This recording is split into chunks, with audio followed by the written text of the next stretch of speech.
Yes,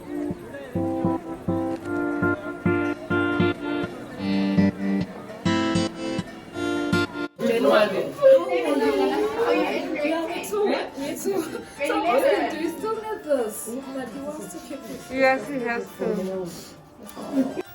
Hello, Ghetto Nubians. Welcome back to the Ghetto Planet. As per usual, please do remember to subscribe, hit the notification button, like, and do share. And like I promised at the beginning of the month of March that I will be doing women this whole month, and it's a special kind of breed that I've been talking to. This is women who have put themselves out there to help make a difference in the world. It might seem small for others, but that one drop just creates a huger ripple. And today I have another guest who has done something that's amazing and beyond, and she will introduce herself to you guys. Hello. How are you guys out there? My name is Irene Tendri Mapena. Well, welcome to the Ghetto Planet. My question for you is, how did the COVID year affect you emotionally, financially, and otherwise? The COVID year, I would say I was not much affected by it, financially, work-wise, emotionally. I won't say I was affected in a bad way, but I was like going crazy because I was under quarantine with a crazy partner. But anyway, life was fun under quarantine. I thank God that financial it was just the same for me, and work-wise I was not affected. We had a chance that I had an opportunity that my boss continued paying us even though we were under quarantine, and we went back to work. I was under quarantine for 47 to 50 days. But after that, I went straight back to work full time, and everything went back to normal for me. Well, saying that and looking at the fact that you were under quarantine with a crazy partner, did it affect your relationship having to be together 24/7? No, it didn't affect our relationship. We just had this nice schedule of eating, sleeping, playing soccer, watching TV, lots and lots of TV, playing board games. So it didn't affect me. Okay, that sounds perfect, because apparently during the quarantine some marriages and partnerships were broken and some got stronger. It's a good thing that yours got stronger. And on that note, since your kids are in your home country and as an immigrant working in another country, how did that make you feel? Well, the sense of not knowing what was happening around us, we just been told we are going under level 5 hard lockdown, borders are closed, where you are, it's where you are. You can't even go to the next province. We had curfew. So I had that sense of, when will I see my kids again? When will I see my mom again?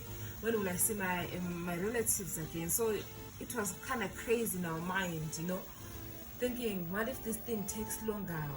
What if I lose my job out of it? But there were a lot of what ifs, but based on my kids and my mom, that was the crazy thing, that what's gonna happen? Are we gonna go back to normal, or is this our new normal? So as an immigrant worker, or an immigrant in a foreign land, I was afraid of the fact that I didn't know what was going to be the next step. Mm-hmm. If I lose my job, how am I going to feed my kids? How am I going to take care of myself? Okay. And because of that situation where you are in a foreign country, mm-hmm. were you able to get the offered help from the government? I didn't really look into getting help from the government. There was a time when James had to go out because we had a schedule. Who was going out today to go buy bread or to go buy whatever we needed at that time. He came across. Sorry, are you saying you could go out just to buy whatever you want, or it was basics only? We went. We had when lockdown was mentioned that we were going under lockdown. We sat down and thought, okay, we were given up until the April, some mid-April when it was announced. So we bought food stuff for that time. So there were things that we needed, like vegetables, tomatoes, things that we needed like bread. It was not an everyday thing. But the fresh produce. Yes, the fresh produce. We could go out and buy those things. We're allowed to, and we'll get back into the house. So there was a time when it was James' turn to go and buy bread. He saw a line, a queue, people standing in a queue. Then he approached and asked what's happening. He was told that it was food parcels delivered for people by the government. When he wanted to join the queue, he was told it's not for foreigners, it's for local people only. What did it mean to you guys, and how did it make you feel? To me, it was a scary moment to see, okay, this is it. If this food that we have run out, and if my boss doesn't pay me, what is the next step? And so we're like, we don't know what's gonna happen. So we're like these crazy moments, like, oh my words. So are we like stuck here? We're gonna die of hunger. We were just like, we're asking ourselves, what about the people who survived? And the other thing that came into my mind besides me, right? There are people I know, foreigners, who survive by selling on the streets. They were not allowed to do that. Everyone was not allowed to be outside except the essential workers. I was thinking, what's going to happen to such kind of people? There were people who didn't have money, money set aside to buy bulk groceries for them to be in lockdown. So I thought, what's going to happen for them? So we're always in the news trying to find out what's happening. Are foreigners getting any help? Mm-hmm. So after that incident, there were these things running on my mind. What's gonna happen? And then I just left it like that. Just like left it like that. So, right, you got to that point where you just let it be, and thereafter, then what happened? How did you come to be in a position where you were now collecting database and trying to seek help? And how did you manage to get that kind of help for the foreign families? It so happened like I have, I'll call a friend, a young lady that works at my, we work together. She's a South African white lady. Her name is Sarah. It happened we would chat, hey, how are things? How is lockdown? Are you guys busy working? Because they could work at home as they are tennis. Are you busy? Are you guys working? Is it busy? Then she told me she was doing a food parcel drive, collecting food for people and donating food parcels and everything. Then she asked me, what's happening there? So that thing came back into my mind, and I was seeing some families in a building that I'm staying, that there were families now that we like ran out of food. They didn't have anything. So I happened to tell Sarah, oh no, this is what's happening this side. I'm seeing people who are like don't have food, and she asked me, isn't there any government things that are coming your side? Then that's when I remembered, oh, there's that incident with James and that food parcel thingy. I told her about it, and she was like, what? And then that's when we discovered that the food parcel provided by the government were not for locals only. The South African government was providing food for every human being here in South Africa. So that's when I told Sarah that what's happening my side, And then we just left it like that. And then my sister told me that Sarah posted on Instagram that she's looking for donations for to feed foreigners, Zim families, mostly Zimbabwean families and everything. And then that's when I told her, so that no, we in together. I just mentioned it to Sarah, didn't know she's taking it that far. Then that's how it all started, doing the food parcel donation drive during lockdown. And if I am wrong, I stand to be corrected, but that parcel, was it a once-off or it was a continuous thing? And how did one get to benefit from the food parcel drop-off? Well, when we started, we had so many families. Sarah had me. I was under the Donfontein Maboneng side, CPD. And then she had other two ladies in Hillbrow. Her brother-in-law's name, I'm not sure. And then Samantha. I stand to be corrected there.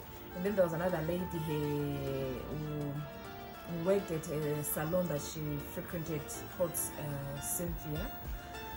Those were the ladies in charge of Hillbrow. So they had families there that they had identified. I had families here that I had identified to get food parcels. When we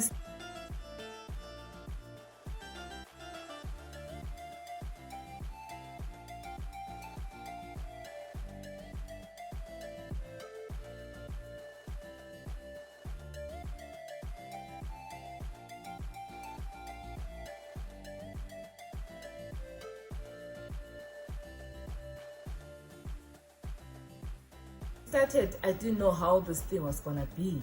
I thought it was a once-off thing, it to push people, it will push people for some time, for some days, you know. So that's when that's how it started. Yes. And why do that when you also needed help? Why help others when they were supposed to be looking out for themselves? Well, the Bible says, blessed is the hand that gives than the one that receives. I don't know how I put it, but blessed is the hand that gives than the one that receives. Growing up with parents who were so open to everyone, to anyone, to everyone, relative or no relative. Growing up with a mother who will make sure that she won't just give you money to buy a snack for yourself, but also for your friend to share. So I grew up with that mentality that I have to help the next person. I have to help who is in need of help. So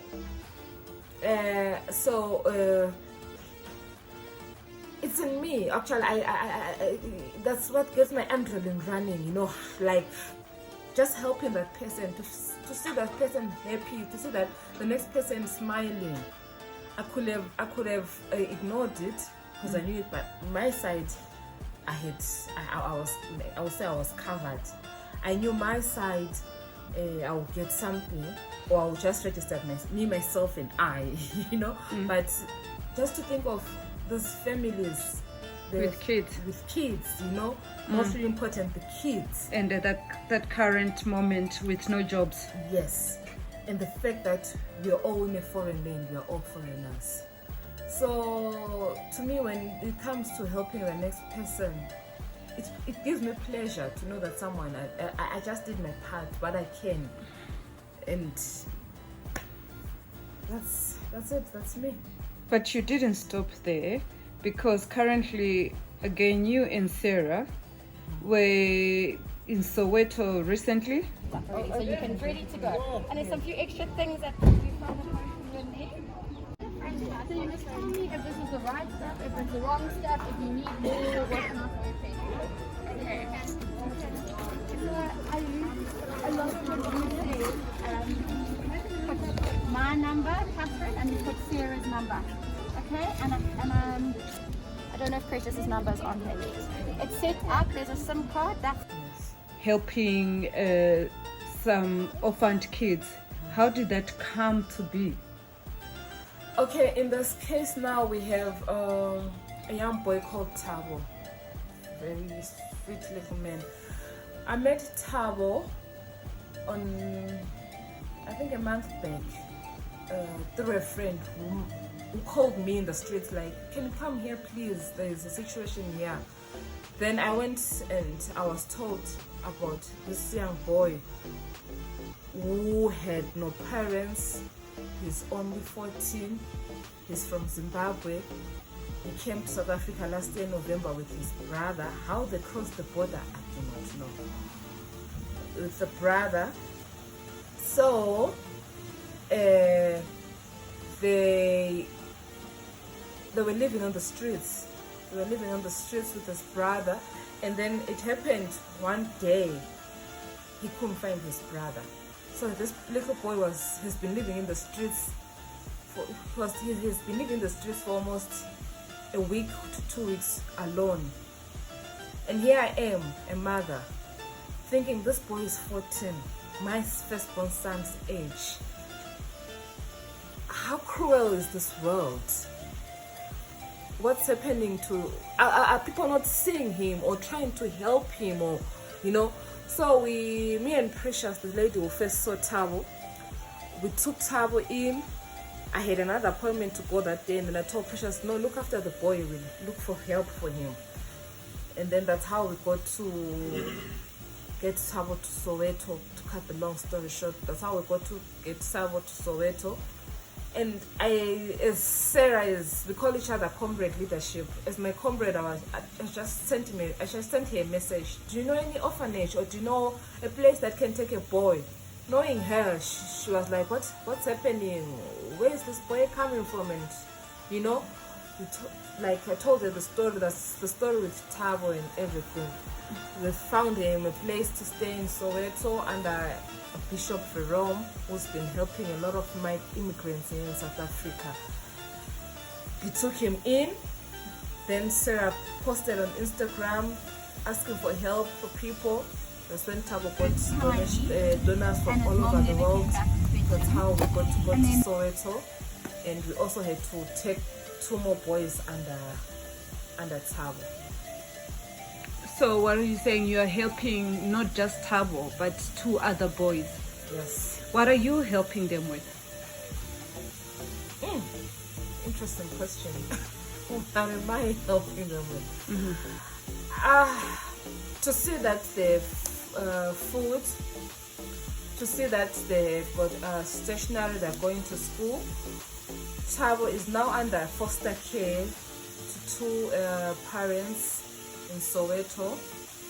So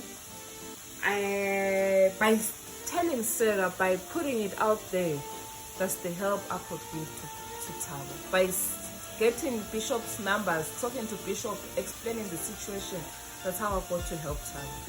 Am I correct to say that with all the work you do, you don't do it alone, but with your crazy partner? Yes.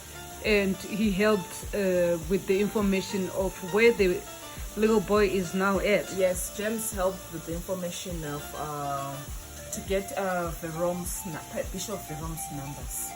Okay.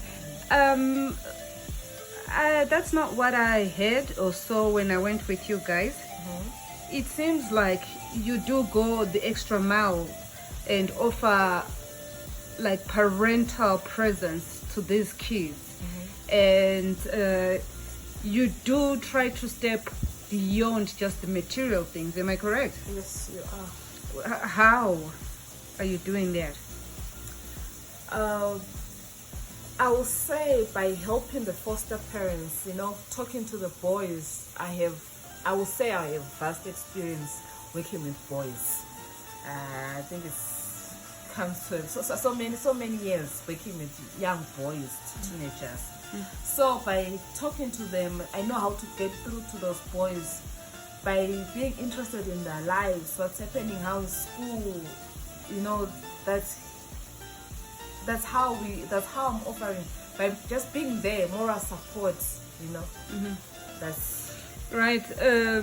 While we were talking at some point, I think at around your early 20s, you did try again getting boys off the streets by starting a soccer team under the YMCA wing, where now you also created a library to you gave your space at your home and helped with homeworks and literally trying to make sure that they stay on the straight and narrow.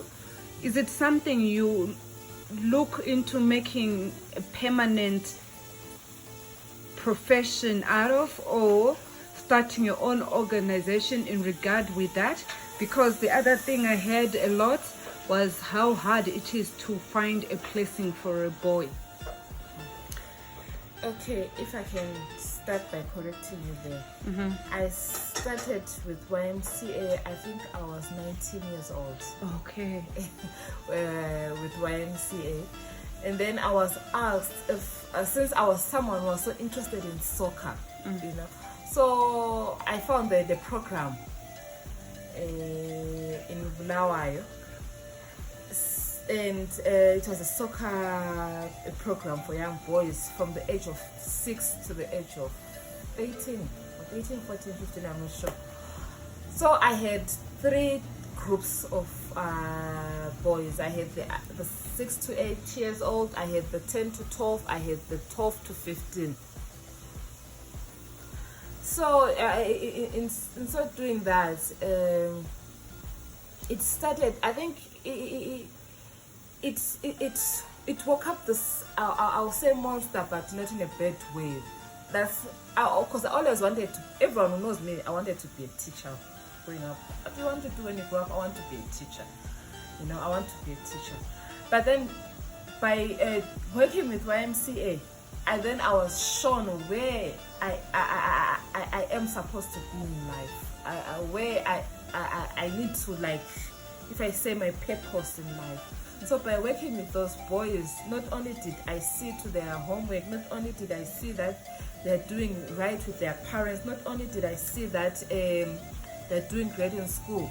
There was a time in Zimbabwe when things were tough and YMCA had to help 2 kids per group. Like in my group in Tumbane, I had to choose 2 kids. And I don't know what happened, I ended up having 1 boy. I had to identify a boy who needed help. And there was this young kid, this young boy, Trevor, who was so like, you know, passionate with soccer, so intelligent. I had to identify Trevor to be given a scholarship by YMCA for that period of time that they put. I had to identify families where they needed food. I think I was 20. That's when I noticed that this is me, this is my passion. By doing that, and as hard as things were in Zimbabwe, I couldn't open my own organization as I had wished to. But it's being with YMCA, it opened some doors for me. I had to work with Masia camp, where I was a camp counselor. I had to work with a lot of organizations by then to try and see and help the kids. But my main specialty was boys. I do not know how, why, but I just preferred boys to work with. Not that there's anything wrong with girls. Okay. And hearing all you've done and gotten to help the boys and still doing now, do you have so much money to do this, or do you come from a rich family? I so wish I had so much money. If I had so much money, I'll be doing way better things than what I'm doing. I will have my own place for boys, a shelter for boys, to see that they are also taken care of, because living in a world whereby everything is a girl child, not there's anything wrong with that. I know there come a point whereby you see as if boys are more advantaged than girls, but they also need that attention as much as the girls get that attention, you know. So if I had money, which I don't have, if I was rich which are not, or if I had rich parents, as we always say with my comrade, if only we were rich, we could be doing so much. We could even have an organization that will cater for everyone, not boys, not girls only, not women only, not men only, everyone. So on that note, to round up, for anyone who sees this, what kind of help would you want from them? Either for the immigrant women or for the boys, as you say, irregardless of boys here in South Africa or boys back in your hometown, Zimbabwe. If there's anyone Home out country. there who will say and listen to this, we need so much help.